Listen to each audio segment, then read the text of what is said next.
जय हिंद। आज हम स्टार्ट करने जा रहे हैं एक नया टॉपिक, राइट टू फ्रीडम और यह स्वतंत्रता का अधिकार। यह अनुच्छेद 19 से लेकर 22 तक है। यह आर्टिकल 19 से लेकर 22 तक है।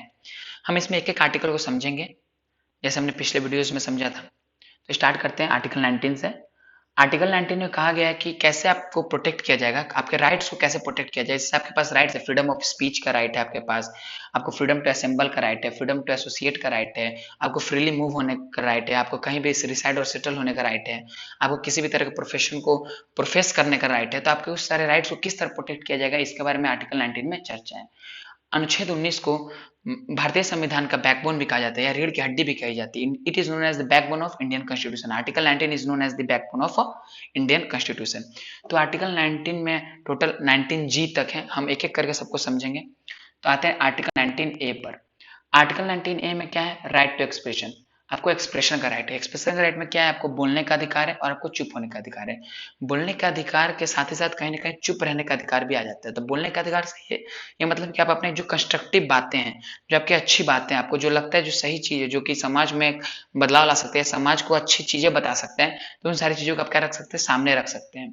आपको मीडिया के पास जाने का अधिकार है या आपको मीडिया ज्वाइन करने का भी अधिकार है। अगर आपको अपने आप को एक्सप्रेस करना है, आपको इन्फॉर्मेशन गैदर करने का अधिकार है। आप राइट टू इन्फॉर्मेशन करके आप इन्फॉर्मेशन गैदर कर सकते हैं। अगर किसी भी तरह का नया स्कीम आया, गवर्नमेंट स्कीम, आप उसके बारे में जानना चाहते हैं तो आप आरटीआई कर सकते हैं। आपको फ्लैग फर्लिंग मतलब झंडा आरोहण का भी अधिकार है। आप चाहे प्रदर्शन कर सकते हैं किसी के खिलाफ, उसके डमी बनाकर, उसके पुतले बनाकर उसको आप क्या कर सकते हैं, जला सकते हैं। ठीक है, लेकिन सारी चीजें क्या कंस्ट्रक्टिव मैनर में होनी चाहिए। ऐसा नहीं कि आप पुतला जलाने गए और वहां पे कोई संपत्ति है, पब्लिक प्रॉपर्टी है या किसी की प्राइवेट प्रॉपर्टी, उसमें आग लगा दी। नहीं, आप गलत चीजें नहीं कीजिएगा। आप पुतला जलाने गए, पुतला जला के वापस आ जाइएगा शांति से। मतलब आपका जो प्रदर्शन चाहिए शांत होना चाहिए। ऐसे नहीं आप कुछ भी करिएगा। आपको बोलने का अधिकार, इसका मतलब आप ऐसा नहीं है किसी को आप गाली दे दीजिएगा। ठीक है, झंडा फहराने का अधिकार है, इसका मतलब ये नहीं कि आप किसी विदेशी देश का झंडा, मैंने पाकिस्तान का झंडा फहरा दिए। नहीं, आपको झंडा फहराना है तो आप कोई अपने पार्टी सिंबल उसका झंडा फहराइए, आपका रिलीजियस सिंबल उसका झंडा फहराइए या देश का झंडा फहराइए। ऐसे मतलब जो ठीक है, कंस्ट्रक्टिव है, जो समाज में सब कोई एक्सेप्ट करे, ऐसी चीजें कर सकते हैं। जो कि एक्सेप्टेड नहीं, वो सारी चीजें नहीं की जा सकती। आर्टिकल 19 बी में क्या बोला है, असेंबल होने का अधिकार है। ठीक है, माने अब 100-200 लोग आए हैं, किसी विषय पे मुद्दा है, किसी चीज पे बात करना चाहते हैं, तो उसके लिए आप क्या हो सकते हैं, असेंबल हो सकते हैं, एक जगह एकत्रित हो सकते हैं। 19C में एसोसिएशन बनाने का अधिकार है। माने आप असेंबल हुए, आपको किसी कॉज के लिए लड़ना है, किसी चीज के लिए लड़ना है, तो आप उसके लिए क्या कर सकते हैं, एसोसिएशन बना सकते हैं, कोई ग्रुप बना सकते हैं। 19D में आपको फ्रीली मूव, एक जगह से दूसरी जगह आसानी से यहाँ से वहां जाने का अधिकार है। आप चाहे तो कश्मीर में रहना, कन्याकुमारी चल जाइएगा, कन्याकुमारी में तो अरुणाचल प्रदेश, अरुणाचल प्रदेश में तो गुजरात, महाराष्ट्र, बंगाल, कहीं भी जा सकते हैं। बस यहाँ पे कुछ एक्सेप्शंस क्या है, आप कैंटोनमेंट एरियाज में नहीं जा सकते, प्रोटेक्टेड फॉरेस्ट में नहीं जा सकते। ठीक है, ठीक है, परमिशन के। आर्टिकल 19 में आपको रिसाइड और सेटल होने का अधिकार। आप चाहे तो बिहार में जाकर बस सकते हैं, रह सकते हैं, आप चाहे तो यूपी में। बस कुछ इसके भी एक्सेप्शंस क्या हैं, आप मिलिट्री में ऐसा जाकर नहीं बोल सकते मैं यहीं बसूंगा। चाहे आप प्रोटेक्टेड फॉरेस्ट है उसके अंदर जाकर बोलेगा मैं यहीं घर बनाऊंगा, नहीं, कुछ एक्सेप्शंस है, उसको आपको मानना पड़ेगा। 19F में आपको प्रॉपर्टी का अधिकार था, लेकिन अब इसको क्या कर दिया गया, खत्म कर दिया गया और उसको एक लीगल राइट बना दिया गया। 19G में आपको प्रोफेशन, आप कौन सा व्यवसाय करना चाहते हैं, आप बिजनेसमैन बनना चाहते हैं, आप एंटरप्रेन्योर बनना चाहते हैं, आप इंजीनियर बनना चाहते हैं, आप डॉक्टर बनना चाहते हैं, आप आईएएस बनना चाहते हैं, आप क्या बनना चाहते हैं आपके ऊपर डिपेंड करता है, और आप चाहें तो कर सकते हैं। मतलब आपका जो भी होना चाहिए कंस्ट्रक्टिव होना चाहिए। ऐसा नहीं कि आप आतंकवादी बन जाइएगा। नहीं, आप सही चीज कीजिएगा तो आपको सपोर्ट होगा, आपको ये आर्टिकल मदद करेगा, आपको प्रोटेक्ट किया जाएगा। लेकिन आप गलत चीज कीजिएगा तो आपको प्रोटेक्ट नहीं किया जाएगा।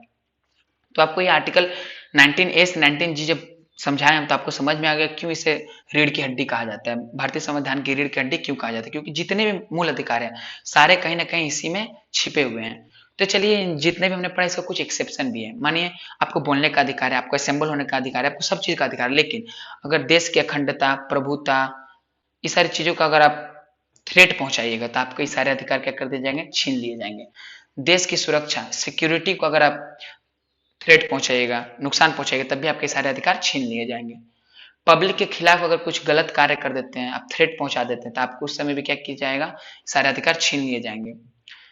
मौलिक चीजों पर आप प्रहार करते हैं, कोई चीज मॉरल थिंग्स हैं जो कि आपके समाज में बंधी हुई है, उसको भी अगर आप प्रहार करते हैं तो कहीं ना कहीं उस समय आपके सारे राइट्स छीन लिए जाएंगे। कोर्ट के खिलाफ आप कुछ बोलते हैं, अगर आप कोर्ट के खिलाफ कन्विक्टेड पाए जाते हैं तो उस समय भी आपके सारे अधिकार को प्रोटेक्ट नहीं किया जाएगा। साथ साथ अगर फॉरेन रिलेशन का कोई मैटर है, उसमें आप कुछ बोल दिए या कुछ कर दिए गलत एक्टिविटी, तो उस समय भी आपको प्रोटेक्ट नहीं किया जाएगा। यहाँ तक आपको समझ में आया होगा। अब आते हैं आर्टिकल 20 पर। आर्टिकल 20 में क्या बोला है?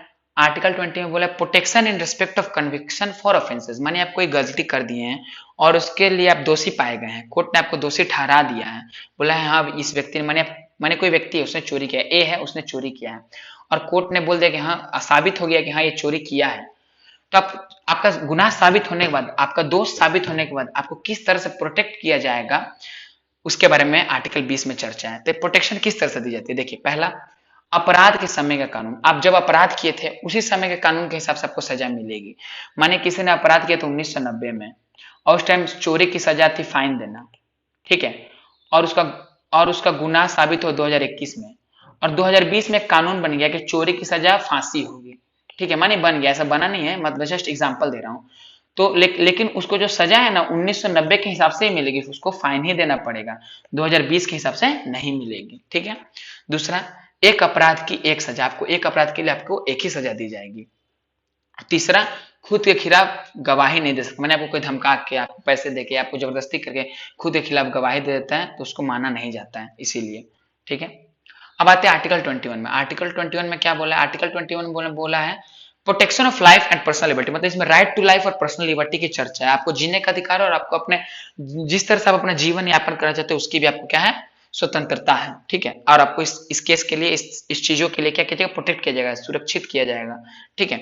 तो जो राइट टू लाइफ है इसमें कुछ कुछ चीजें छुपी हुई हैं, जैसे राइट टू लाइफ में कहीं ना कहीं इन्वायरमेंट, सुसाइड और हेल्थ छिपा हुआ है। कैसे समझिए? माने इन्वायरमेंट को, जो हमारा वातावरण इसको कोई दूषित करता है तो इसका कहीं ना कहीं हमारे लाइफ पर इंपैक्ट है, तो इसीलिए कहीं ना कहीं इन्वायरमेंट एक राइट टू लाइफ का एक हिस्सा है।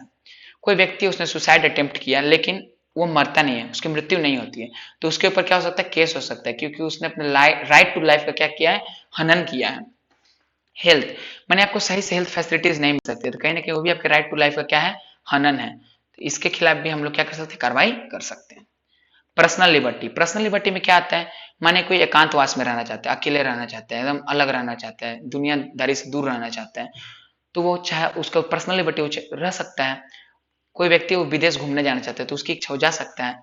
प्राइवेसी, वो प्राइवेटली रहना चाहता है, अलग रहना चाहता है, थोड़ा सा अपना मेंटेन करना चाहता है अपनी प्राइवेसी को, वो अपना जो करता है सबको जानने देना नहीं चाहता है, तो वो भी अपना क्या कर सकता है? मेंटेन कर सकता है।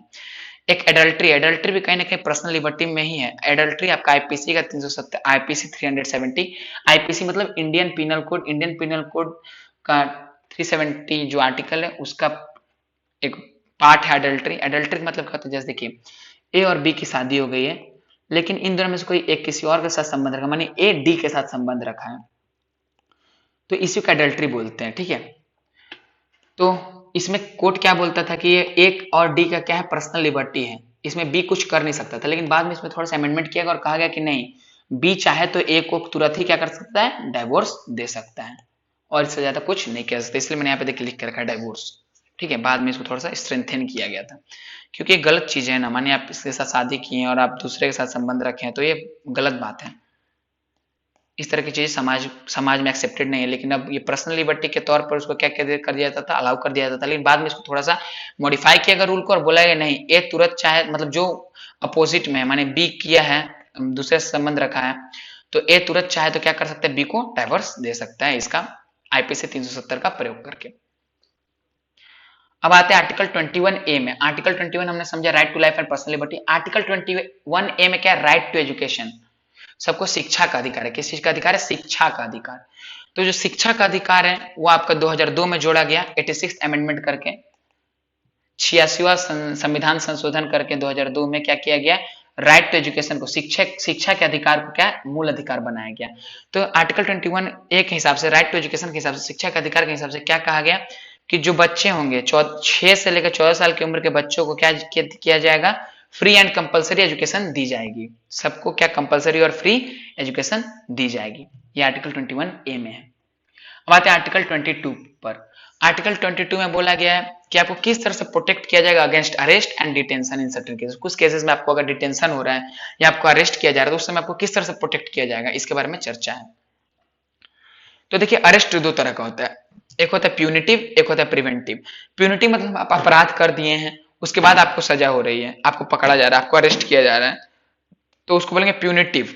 और माने अपराध के पहले ही आपको कर लिया जाए, माने कुछ नया चीज हुआ है, ठीक है, और सरकार को लगता है ये व्यक्ति है, ये गलत कुछ करवा सकता है, दंगे फसाद करवा सकता है, तब वो क्या करिएगा, प्रिवेंटिव डिटेंशन के तहत, प्रिवेंटिव डिटेंशन के तहत आपको क्या कर लिया, अपराध करने से पहले ही पकड़ लिया जाएगा, ठीक है।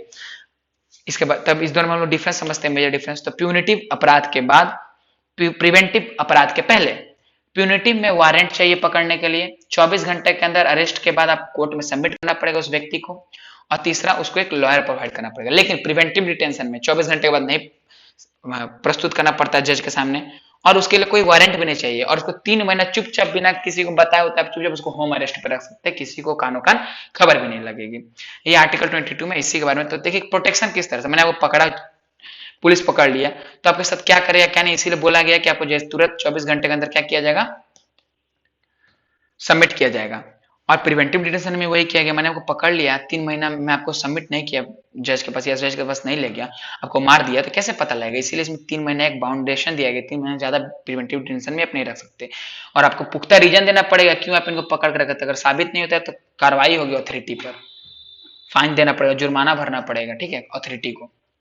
तो ये सब कहीं ना कहीं प्रोटेक्शन दिया गया है लोगों को कि उनके साथ गलत ना हो।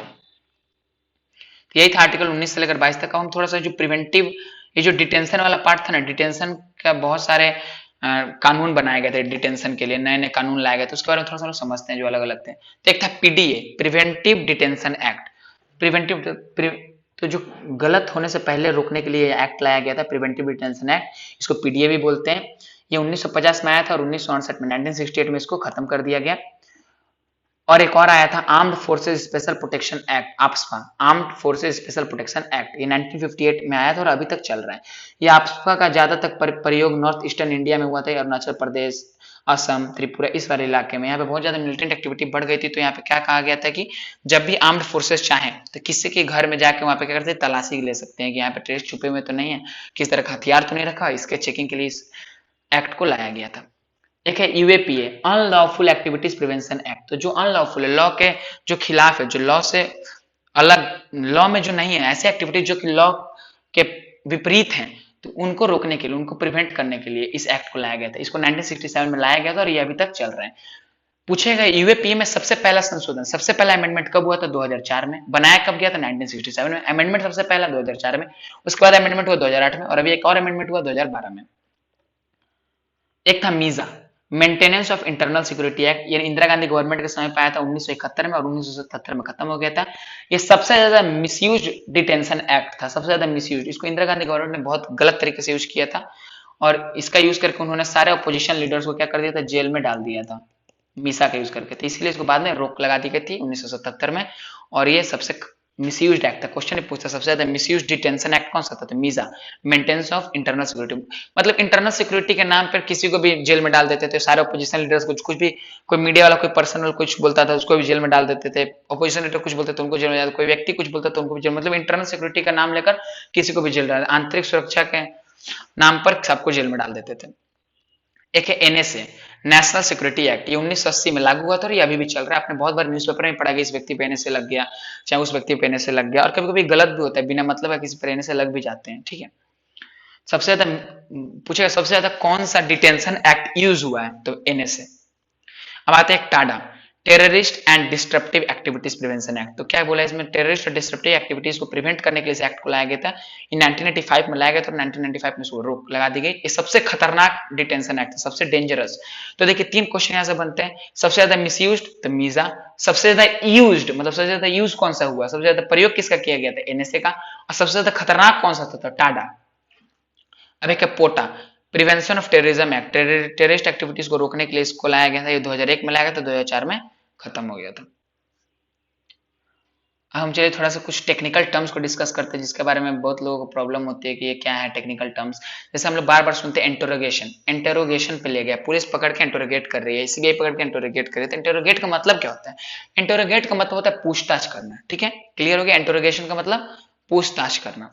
और 2 और टर्म्स है जिसमें हम लोग बहुत ज्यादा कंफ्यूज रहते हैं, कस्टडी और अरेस्ट। हम लोग सोचते हैं कस्टडी और अरेस्ट एक ही चीज, इसमें अंतर क्या है, तो देखिए कस्टडी का मतलब होता है हिरासत और अरेस्ट मतलब होता है गिरफ्तार।